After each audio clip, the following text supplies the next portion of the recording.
नमस्कार मित्रांनो. प्रश्न बघा, एका वस्तूची विक्री किंमत तोट्याच्या 19 पट आहे, तर शेकडा तोटा किती असा आपल्याला प्रश्न विचारलेला आहे. बघा इथे आपल्याला विक्री किंमत आणि तोटा या संबंधित माहिती दिलेली आहे. काय माहिती दिलेली आहे की विक्री किंमत ही तोट्याच्या 19 पट आहे. मग जर तोटा हा ₹1 जर मानला किंवा 1 युनिट मानला तर त्याच्या 19 पट काय होणार आहे? विक्री किंमत होणार आहे. मग 1ची 19 पट म्हणजेच काय, तर 19 युनिट ही काय झाली? विक्री किंमत.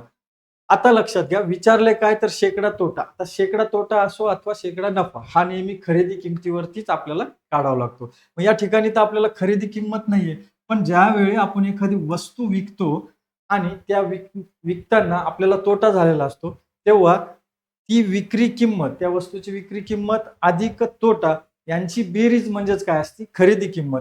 मग 19 अधिक 1 बरोबर यांची बेरीज केली तर किती येणार आहे? 20. आणि ही 20 काय असणार आहे? आपली खरेदी किंमत. मग आता आपल्याकडे खरेदी किंमत या ठिकाणी आहे. मग आपल्याला शेकडा तोटा काढणं सोपं झालं. मग तोटा किती आहे? ₹1 किंवा 1 युनिटचा. मग 1 युनिटचा तोटा 20 युनिट वरती तर ₹100 वरती किती? म्हणून गुणिले काय केलं आपण? 100. त्या 20 ने 100 ला भाग द्या. 20 एक 20, 20 पंचे 100, म्हणजेच या व्यवहारात 5% शेकडा तोटा होणार आहे. या पद्धतीने हा प्रश्न मित्रांनो सोडवायचा असतो. पर्याय क्रमांक 3 हे या प्रश्नाचं राईट आन्सर.